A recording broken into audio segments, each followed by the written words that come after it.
नमस्कार, मैं हूं अक्षय गिल। आज हमारे साथ भाजपा के एक युवा कार्यकर्ता मौजूद हैं। आप जो है हर गली मोहल्ले और वार्डों में जा कर के, यहाँ तक कि ग्राम पंचायतों में जा कर के जन समस्याओं को उजागर कर रहे हैं। जी हाँ, हम बात कर रहे हैं जन समस्याओं की। जो काम हमारे मौजूदा विधायक व मंत्री महोदय को करने चाहिए थे, वो कार्य ये जुझारू युवा नेता करने में बहुत व्यस्त है आजकल। आज हम इनसे जिस मुद्दे पर चर्चा करने वाले हैं, भाजपा केंद्र सरकार ने एक नारा दिया था, हर घर नल, हर नल में जल। आइए देखते हैं, इस पर हम एक चेक करेंगे कि क्या ये धरातल पर कहाँ तक सही उतरता है। आइए हम आपको लेके चलते हैं उस युवा जुझारू भाजपा नेता से मिलवाने के लिए। अनुपम सैनी जी, हमारे इस विशेष प्रोग्राम में पुनः एक बार आपका स्वागत है। नमस्कार, सभी का स्वागत। अक्षय जी, मैं आपसे एक चीज़ जानना चाहता हूं कि इस समय जो मौजूदा हमारी राज्य में सरकार है वो भी भाजपा की है, केंद्र में सरकार है वो भी भाजपा की है, और केंद्र से एक नारा बुलंद हुआ था, जैसे कि हम इस समय एक अमृत महोत्सव मना रहे हैं, आज़ादी की 75वीं वर्षगांठ मना रहे हैं। इसी मौके पर एक केंद्र सरकार ने एक नारा दिया था जो कि वास्तव में बहुत ज़्यादा अपीलिंग था कि हर घर नल, नल में जल। तो धरातल पर कैसा हुआ है, मेरे संज्ञान में आया है कि आपने अनेक पंचायतों का दौरा किया, अनेक वार्डों का जो हमारे कम्युनिटी एरियाज़ में आते हैं, तो उसमें कुछ देखने को कमोवेश ऐसा है कि कहीं ना कहीं ये नारा खोखला नज़र आ रहा है। नहीं, नारा खोखला नज़र नहीं आ रहा है। केंद्रीय सरकार ने हर घर नल और हर नल में जल का जो नारा दिया है वो धरातल पर सही तरीके से उतर रहा है, क्योंकि एक केंद्र सरकार की स्कीम है, हर राज्य इसको लागू कर रहा है। पौंटा के अंदर, मैं पौंटा की बात करूंगा तो पौंटा में अगर हमारे मंत्री महोदय का जो शेड्यूल है कुछ ज़्यादा ही बिजी चल रहा है, तो उस वजह से वो उस समस्या के लिए वहाँ तक नहीं पहुँच पाते। मैं एक पार्टी का सच्चा कार्यकर्ता हूँ और पार्टी के जो आदेश हमें केंद्र से मिले हैं या अपना राज्य सरकार से मिले हैं, उसको पूरा करने के लिए मैं मंत्री जी के दायित्व को निभा रहा हूँ। हर गांव के अंदर, हर कस्बे के अंदर, हर गली के अंदर, हर उस शख्स के पास जा रहा हूँ कि जिसको कोई समस्या हो तो वो बताए। तो जब हम लोग वहाँ गए तो कई गांव ऐसे थे कि जहाँ पानी की समस्याएं थी, और कई वार्ड भी ऐसे हैं शहर पौंटा के अंदर भी कि वहाँ भी पानी की समस्या है। तो मुझे ये थोड़ा अटपटा भी लगा कि हमारी सरकार के अंदर जो है इतना बड़ा नारा देने के बाद भी हमारे शहर वंचित, हमारे गाँव वंचित। तो ये समस्याएँ मैंने जो रिलेटेड डिपार्टमेंट है उनसे भी रखी, और मैं कहता हूँ कि उन्होंने काफ़ी अच्छा इसका बहुत पॉजिटिव वो दिया कि ये तो एक स्कीम है और ये तो जहाँ आप बोलोगे हमें तो करना ही करना है, कि सरकार की जो स्कीमें आ रही हैं वो हमें पूरी करनी है। तो इसमें ऐसा नहीं है कि मतलब कि ये धरातल पर सही नहीं उतर रही है। सिर्फ क्या है कि मंत्री महोदय जब तक विधायक थे तब तक तो चलो कि ये था कि उनको खाली पौंटा साहब एक विधानसभा को देखना है। जब से मंत्री बने तो उनका भी थोड़ा कार्यभार बढ़ गया है कुछ ज़्यादा। कहीं ऐसा तो नहीं आप उनके बचाव की मुद्रा में है? बचाव, देखो पार्टी के हम साथ हैं। पार्टी की साख को कहीं अगर धब्बा लगने की आशंका हो तो हमारा फर्ज बनता है कि वहाँ हम जाएं। देखिए, तो पार्टी की साख को बचाएं। जी, यहाँ पे बात दाग और धब्बे की नहीं है। यहाँ पे बात ये है, कुल मिला के कमोवेश जो स्थिति है, कमोवेश जो स्थिति बन के सामने आई है, कुछ वीडियोस मेरे सामने आई हैं, कुछ एप्लीकेशंस भी मेरे सामने आई हैं। हमारे पौंटा साहब का एक शायद एक वार्ड नंबर 10 है कोई, वहाँ पे तकरीबन 80 घर है, 80 घरों में 1.25 इंची पाइपलाइन है। क्या संभव है कि 80 घरों में 1.25 इंची पाइपलाइन से पानी फीड किया जा सकता है उनको? नहीं पॉसिबल। वार्ड नंबर देवी नगर, वार्ड नंबर 10 से हैं और देवी नगर के निवास रहने वाले हैं, पौंटा शहर के निवासी हैं। यहाँ हमारे मोहल्ले में पानी के जो पाइपलाइन थी सरकारी, वो गंदा पानी आता था उसमें, और जो पीने योग्य नहीं था।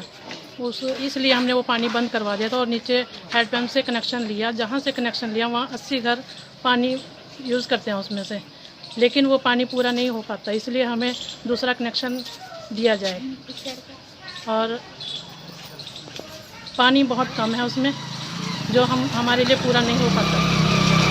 और यहाँ की जो लाइन है वो बहुत छोटी है, 1.5 इंच की पाइप लाइन दिखाई दे, जिसमें पानी पूरा नहीं नहीं है पॉसिबल। अगर पॉसिबल नहीं है तो मंत्री महोदय आज तक कहाँ थे? चलिए मंत्री बाद में बने, किंतु उनके पास एक पर्याप्त समय था। उस समय क्या इस चीज के ऊपर वो फोकस नहीं कर सकते थे? नगर पालिका इस समय उनकी है, नगर परिषद उनकी है, भाजपा बाहुल नगर परिषद है, और वो वार्ड नंबर 10 भी नगर परिषद के अंतर्गत ही आता है। तो उस समय इसको फोकस क्यों नहीं किया गया?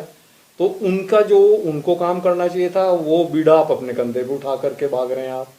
नहीं, वो बीड़ा कंधे उठाने का मतलब मेरा है कि पार्टी का मैं सिपाही हूँ, मैं बीजेपी पार्टी का सिपाही हूँ, और मेरा ये फर्ज बनता है, हर उस कार्यकर्ता का ये फर्ज बनता है कि वो सरकार की जो नीति है उसको धरातल पर लेके आए। अगर किसी जनसाधारण को, पब्लिक को कोई मतलब इस चीज़ से वंचित हैं वो लोग, तो उनको उसका फ़ायदा दे। कई लोग ऐसे होते हैं कि जो गांव के लोग हैं या गरीब तबके के लोग हैं, वो लोग ना कमेटी पहुंच सकते हैं, ना पंचायत में पहुंच सकते हैं, वो डरते हैं। तो वो हमारा फर्ज बनता है, कार्यकर्ताओं का फर्ज बनता है कि पार्टी को स्ट्रॉन्ग मैं मानता हूँ आपका फर्ज बनता है। और एक कर्मठ कार्यकर्ता को, जैसा आपने बोला कि आप एक पार्टी के सच्चे सिपाही हैं, एक बहुत अच्छी नियत और नीति से आप काम कर रहे हैं, इसमें कोई दो राय नहीं है। दूसरी बात क्या है कि मोदी जी ने एक नारा बुलंद किया था, सबका साथ सबका विकास। किंतु जहां तक देखने में आया है कि जो पर्टिकुलरली मैं यहाँ पे वार्ड नंबर 10 की बात करूँगा विशेष तौर पर, कि वहाँ पर एक मुस्लिम बाहुल क्षेत्र है। वो कहीं ऐसा तो नहीं है कि वो एक अलग कम्युनिटीज करके उनको इन सब चीज़ों से वंचित किया जा रहा है? नहीं, ऐसा मैं नहीं समझता कि पार्टी किसी विशेष समुदाय को ज़्यादा तवज्जो देती है और अगर मुस्लिम समुदाय है तो उसको कुछ कम वेट देती है। मैं ऐसा नहीं समझता। अगर मैं पार्टी का सच्चा सिपाही हूँ तो मेरा ये फर्ज बनता है कि मैं सरकार की हर एक नीति को हर कम्युनिटी के अंदर, वो चाहे कोई भी तबका हो, उसके अंदर लेके जाऊँ, उसको मैं लाभ पहुँचाऊँ, उसको बेनिफिट दूँ। क्योंकि पार्टी की साख जो है खाली एक पर्टिकुलर किसी वर्ग से नहीं बनती। इसमें सबका साथ सबका विकास जो मोदी जी ने हमारे यशस्वी प्रधानमंत्री जी ने जो नारा दिया है वो सही दिया है। कमी रहती है सिर्फ जो नेता हैं, लोकल नेता हैं, या जो यहाँ ब्लॉक का जो नेतृत्व कर रहे हैं, उनकी कमी रहती है कि वो इस चीज़ को किस लेवल के ऊपर या किस नियत से और किस दिमाग की मेंटली से लेकर वहाँ उसको उतारते हैं। हो सकता है ऐसा हो कि वो जो वार्ड है वो वार्ड पार्टी से रिलेटेड नहीं है, वहाँ जो वार्ड के अंदर जो वार्ड मेंबर हैं वो अपोजिशन पार्टी के हैं। नहीं तो ये तो बात वही आ गई ना कि मतलब अगर ऑपोजिशन का तो उनका काम नहीं होगा। नहीं, हम लोग अगर हमारे समर्थक है तो काम होगा। नहीं, हम अगर ऐसी बात नहीं तो फिर वहाँ सबका साथ सबका विकास देखो, अगर ऐसी बात होती मैं एक भाजपा का कार्यकर्ता हूँ, मैं वहाँ क्यों जाता काम करिए? नहीं, क्या पता आप डैमेज कंट्रोल के लिए नहीं, चलो हाँ, देखो पार्टी को अगर डैमेज हो रहा है तो कंट्रोल करना हमारा फर्ज है। अगर हमारे मंत्री महोदय को, चलिए मैं आपकी बात को ही बड़ा करता हूँ।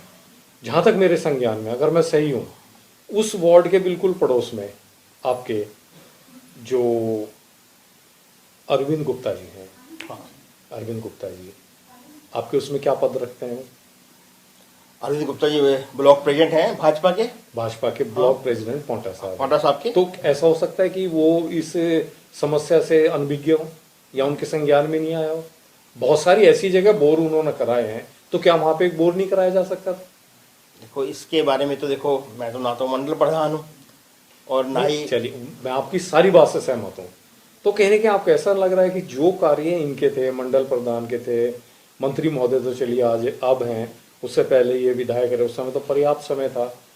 तो जो मेरी बातचीत हुई है वहाँ पे उन लोगों से, उनका कहना कि हमने अनेकों बार एप्लीकेशन दी है किंतु उसके ऊपर कोई गौर नहीं हुआ है। सुनने में मुझे भी यही आया। मैं वहाँ गया, मैंने वहाँ 4 विजिट किए, तो उन्होंने मुझे यही बात बोली कि हमने कई बार इसको मुद्दे को जो है वो लेके आए, ब्लॉक में लेके आए, कमेटी के पास लेके आए, डिपार्टमेंट लेके गए, लेकिन समस्या का हल नहीं हुआ। कुल मिला के वही डाक के 3 पात। चलो ये तो मैं नहीं बोलता, मैं ये तो देखो ऐसा है कि ये पार्टी के कार्य हैं और पार्टी का ये फर्ज ही बनता है कि उन लोगों की समस्याओं का वो हल करें। क्योंकि इससे पहले भी आपने मुस्लिम समुदाय के लिए एक बहुत अच्छा इनिशिएटिव लिया है। आप उनकी फाइल लेकर के केंद्र तक पहुंचे हैं, वो भी हमने अपने पिछले एपिसोड में आपके साथ डिस्कस किया था। तो पार्टी के और भी कार्यकर्ता हैं, मंडल प्रधान भी हैं, सब हैं, अच्छे शीर्ष पदों पर भी हैं। तो ऐसा क्या है कि वो लोग खाली जो है मीटिंगों तक ही सीमित हैं, धरातल पर कुछ करके राजी नहीं है?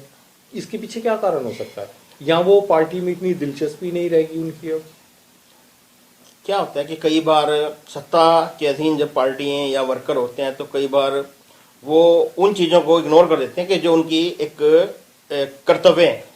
तो हो सकता है कि वो उस कर्तव्य को भूल गए हों, उस कर्तव्य से हट के काम कर रहे हों।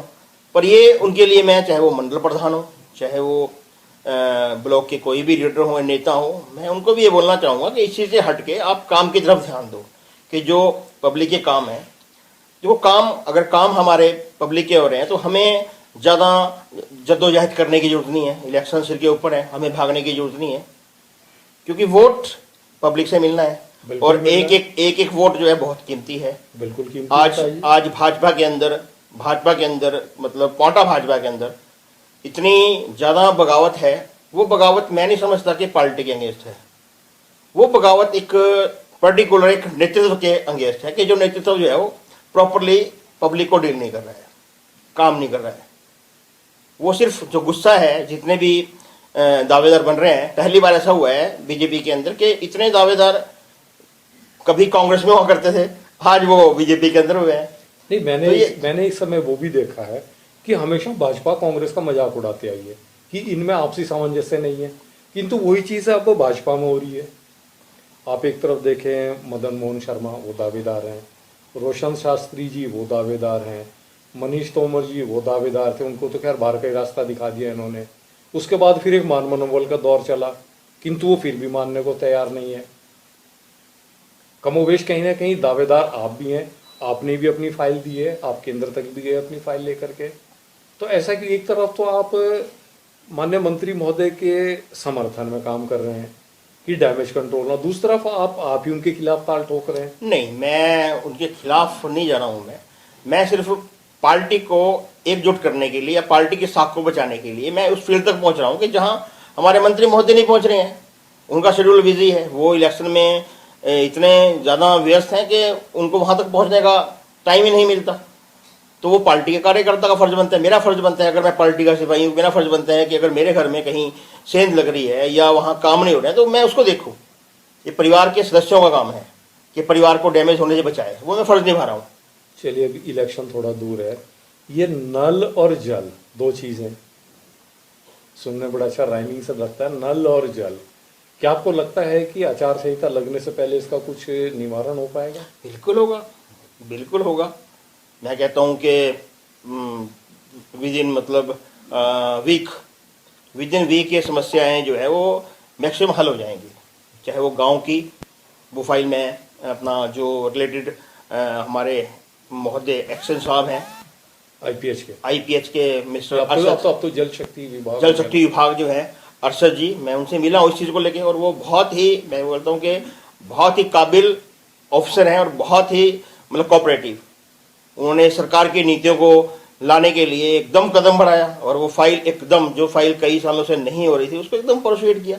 और मुझे उम्मीद है कि वो बहुत ही जल्द इसको जो है पूर्ण करेंगे। तो इसको हम एक ठोस आश्वासन माने या एक चुनावी आश्वासन? नहीं, देखो, मेरा मानना यह है कि मैं अगर प्रयास करता हूं तो मैं वो प्रयास करता हूं कि जहां उसमें मुझे 100% जो है एक कार्य कुछ दिख रहा हो, उसमें दिख रहा और मैं भी सोचता हूं कि मैं कोई काम को ले जाता हूं, मुझे मेरी अपनी रिस्पॉन्सिबिलिटी होती है। मैं नहीं समझता कि नहीं, वो मेरी अपनी रिस्पॉन्सिबिलिटी होती है कि वो काम कैसे भी पूर्ण हो, किसी भी तरीके से, चाहे वो किसी लेवल से हो। अगर हम यहाँ बात करते हैं कि इसका हल होगा, जैसा आपने बोला कि फाइल है, जो हमारे आपके मंडल अध्यक्ष महोदय हैं अरविंद गुप्ता जी, खुद उनके पास सारे बोरिंग के ठेके हैं, तो क्या वो अपने उस पे स्तर पे नहीं कुछ करा सकते? उनके पास तो बहुत बड़ी पावर है। नहीं, देखो, हमारी ही पार्टी के मंडल प्रधान हैं, हमें ऐसा नहीं बोलना चाहिए, लेकिन मैं जहाँ भी गया मुझे सुनने में ही आया कि अगर हम मंडल प्रधान को अप्रोच करते हैं तो वो काम सुनने से पहले ही मना कर देते हैं कि काम हो नहीं सकता। ये चीज़ गलत है। ये चीज़ गलत है, पार्टी की साख को धक्का है। जब उनको मंडल प्रधान के पद पे बिठाया है तो वो उसकी गरिमा को बनाए रखे। ये नहीं कि अगर कोई कार्यकर्ता उनको फ़ोन कर रहा है कि काम करना है, उससे पहले वो मना कर दे। मैं पार्टी का आदमी हूँ, मुझे गुस्सा आता है कि अगर ऐसे अधिकारी है, ऐसे जो है ओहदेदार आदमी इस पद की गरिमा को ठेस पहुंचाए, उनको इस पद से इस्तीफा देना चाहिए एकदम। ये आपका कहना है? मेरा नहीं, पब्लिक का कहना है। और जहां पार्टी की कमांड या पार्टी की जहां साख को धक्का लगता हो, उनको खुद ब खुद उस चीज से इस्तीफा देना चाहिए। चलिए, अब थोड़ा सा हम इसमें अपने क्वेश्चंस में थोड़ा सा एक ट्विस्ट लाते हैं। जैसे कि आम आदमी पार्टी की पहली लिस्ट जारी हुई है, हमारे पोंटा साहब जो 58 दून सीट बोलते हैं जिसको हम, इससे आम आदमी पार्टी से रोडू के रहने वाले मनीष ठाकुर जी को टिकट से नवाजा गया है, जबकि उसमें हमारे लोकल एक अनिंदर सिंह नोटी जी भी रेस में शामिल थे। चलिए, ये तो होगी पार्टी का अलग बात। आपको क्या लगता है कि क्या भाजपा के लिए ये कहीं नुकसान कर सकते हैं? नहीं, भाजपा के लिए तो क्या नुकसान होगा इसका जो है, अगर मनीष ठाकुर यहाँ जो है आम आदमी पार्टी से उन्होंने जो टिकट लिया है और यहाँ फील्ड में आए हैं, पिछले कई सालों से वो काम कर रहे हैं। जी। पर मेरा मानना ये है कि चलो, किसी पर्टिकुलर आदमी के अंदर कोई कमी नहीं होती। कई बार क्या होता है कि पहले एक बार कांग्रेस के एमएलए हमारे जो नाहन के विधायक भी रहे, पुष्प कुमार जी भी पोंटा से कई बार विधायक रह चुके हैं। लेकिन एक टाइम ऐसा आया कि जब पब्लिक जागृत हुई तो उन्होंने एक नारा ऐसा दे दिया, बाहर का नारा दे दिया। बाहर का नारा जब दिया तो उनको बाहर का रास्ता देखना पड़ा। ये तो यही नारा कमोवेश मनीष ठाकुर के लिए भी बोला जा रहा है कि ये बाहर का आदमी है, किंतु अगर देखा जाए है तो हिमाचल की ही। नहीं, ये तो देखो, हिमाचल में 68 विधानसभाएं हैं। बिल्कुल। और अगर देखा जाए तो रोहडू भी एक विधानसभा है। बिल्कुल है। अगर देखा जाए तो रोहडू भी एक पर्टिकुलर विधानसभा है। तो यहाँ से ना होके तो अगर रोहडू से लड़ा था तो जहाँ चाहता। चलिए, ये तो उनका अपना एक पर्सनल मैटर है। ये तो आम आदमी पार्टी हाईकमान का फैसला है कि उन्होंने किसको टिकट देना था, किसको नहीं देना था। हो सकता है उनको लग रहा हो कि ये एक जिताऊ प्यादा है। कि यहाँ जिताऊ प्यादा से उनका मतलब क्या होगा कि यहाँ कांग्रेस पार्टी के अंदर बहुत भारी फूट है। नहीं, फूट तो भाजपा में भी है जो इतने अब सारे हाँ, बिल्कुल। इस बार भाजपा के अंदर भी बहुत डैमेज है। तो अब ये समझ के उन्होंने हो सकता है पोंटा में कदम रखा हो कि भाई इस डैमेज का फायदा मुझे मिलेगा। और देखो, पब्लिक है, ये पब्लिक है तो पब्लिक का रुख कहाँ जाए ये तो हम भी नहीं बोल सकते। हम तो सिर्फ यही गुजारिश करते हैं कि भाई आम पब्लिक जो है, अगर हमारे लिए कोई काम है, किसी भी लेवल का काम है, हम भाजपा के प्रमुख कार्यकर्ता है, सरकार हमारी है और आने वाली सरकार भी हमारी है। ये भी दावा करते हैं कि आने वाली सरकार जो हिमाचल प्रदेश के अंदर होगी वो भी भाजपा की सरकार होगी। अच्छा, आप कह रहे हैं कि मिशन रिपीट होगा? बिल्कुल रिपीट होगा। पर सर, जिस तरीके से कुछ एक काम ऐसे हुए हैं जिससे पब्लिक में बहुत ज़्यादा नाराज़गी है, तो मैं यही कहना चाहूँगा, ये पब्लिक है, ये सब जानती है। क्या कहेंगे आप? नहीं, मैं मानता हूँ कि पब्लिक है, सब जानती है। पब्लिक आज की डेट में हर एक छोटे से छोटा बच्चा भी जो है वो बहुत इंटेलिजेंट है। हमारे से वो डिजिटल होने की वजह से हमारे से कई गुना आगे की सोचता है। तो मैं ये नहीं समझता कि वो बीजेपी को कोई डैमेज करेंगे। उनको पता है कि आज के टाइम के अंदर जो विश्व की सबसे बड़ी पार्टी है और जिसने भारतवर्ष को इतने हाई लेवल तक ले गए हैं, तो उसको उससे किसी की नाराजगी नहीं होगी। पर्टिकुलर अगर किसी एक विधायक से या पर्टिकुलर एक नेता से किसी की अगर नाराजगी है, तो मैं ये भी चाहूँगा कि हमारे जो हाईकमान के नेता हैं वो उसके ऊपर गौर करें। वो ये देखें कि अगर किसी की खिलाफत हो रही है तो उसके कारण क्या है, उस खिलाफत को हम किस तरीके से कंट्रोल किया सकते हैं, इसके लिए विकल्प क्या हो सकता है। तो ये नहीं है कि अगर हम सोचें कि भाई कि ये पार्टी है, पार्टी के साख को बचाने के लिए, पार्टी की जो है पार्टी को मजबूती देने के लिए कई बार अपने आप को सेक्रीफाइस भी करना पड़ता है। अगर ये स्थिति मेरी होती और मेरे साथ मेरी पोजीशन सुखराम जी वाली होती तो मैं हाथ जोड़कर पार्टी से किनारा करके उसकी सेवा करता, मैं किसी और को मौका देता, जो मेरा फर्ज था। क्योंकि मैं पर्टिकुलर ये नहीं बोलता कि पार्टी मेरी वजह से है। पार्टी मेरी वजह से नहीं है, आप पार्टी की वजह से? नहीं, मेरा वजूद सिर्फ पार्टी की वजह से है। अगर मैं ये सोच लूँ कि पार्टी मेरी वजह से है तो मेरी ये बहुत बड़ी कमी रहेगी।